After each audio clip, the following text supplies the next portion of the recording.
कार्तिक मास का शुभ समय था। आकाश में दीपों की रेखा सजी थी। वातावरण में गंगा जल से शुद्धता और भक्ति की सुगंध फैली थी। हर घर में तुलसी चौरा को सजाया जा रहा था। कहीं नारियल रखा जा रहा था, कहीं चूड़ियां और चुनरी चढ़ाई जा रही थी। देव उठान एकादशी का दिन था। श्री हरि विष्णु योग निद्रा से जागे और उनके साथ संपूर्ण सृष्टि में मांगलिक कार्यों का शुभारंभ हुआ। देव, ऋषि और ब्रह्मचारी सभी आनंद में डूबे हुए थे। किंतु उसी समय तुलसी माता ने शांत स्वर में भगवान विष्णु से निवेदन किया, प्रभु, इस बार देव उठान एकादशी रविवार को पड़ी है और आप जानते हैं कि रविवार को मेरे पत्ते तोड़ना या मुझ पर जल चढ़ाना वर्जित माना जाता है। तो क्या मेरे भक्त इस दिन मेरा विवाह कर पाएंगे? क्या मैं इस दिन वरमाला धारण कर सकूंगी? उनकी आंखों में भक्ति का सौंदर्य था, पर प्रश्न की हल्की चिंता भी थी। श्री हरि मुस्कुराए। उन्होंने अपने चारों हाथों से आशीर्वाद देते हुए कहा, प्रिय तुलसी, जब तक पृथ्वी पर भक्तों के हृदय में भक्ति की ज्योति जलती रहेगी, तब तक तिथि, वार या मुहूर्त उनका मार्ग नहीं रोक सकता।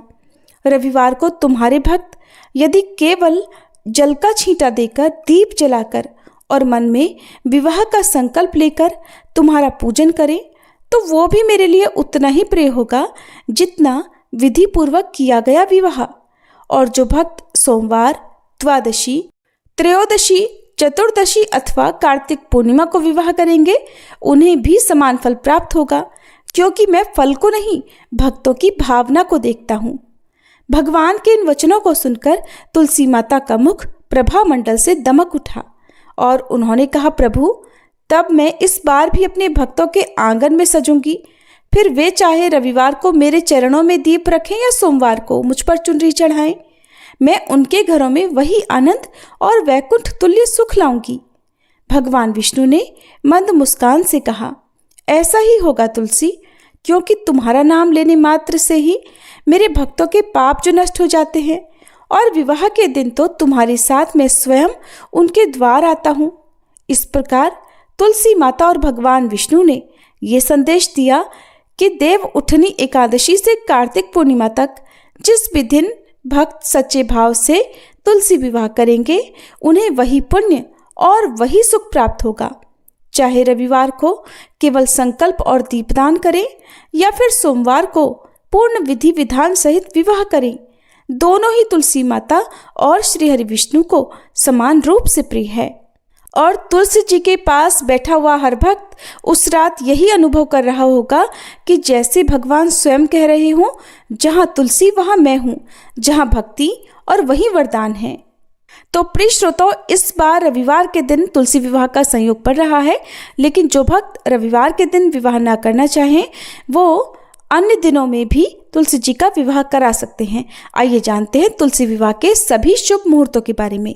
हिंदू पंचांग के अनुसार इस बार द्वादशी तिथि 2 नवंबर रविवार को सुबह 7:32 से शुरू हो रही है और द्वादशी तिथि का समापन 3 नवंबर सोमवार को सुबह 5:07 पर हो रहा है।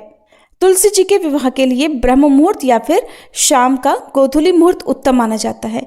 ऐसे में जो लोग दशमी तिथि मिली हुई एकादशी के दिन यानी 1 नवंबर शनिवार को तुलसी जी का विवाह कराना चाहते हो, वे शाम 5:36 से 6:54 के बीच में विवाह करा सकते हैं। और रविवार के दिन तुलसी जी के विवाह का शुभ मुहूर्त शाम का ही रहेगा, शाम 5:35 से 6:53 तक। और इस बार 3 नवंबर सोमवार को तुलसी विवाह के 2 मुहूर्त प्राप्त होंगे। पहला मुहूर्त सुबह 4:51 से 6:52 तक रहेगा और शाम का मुहूर्त शाम 5:34 से 6:52 तक रहेगा।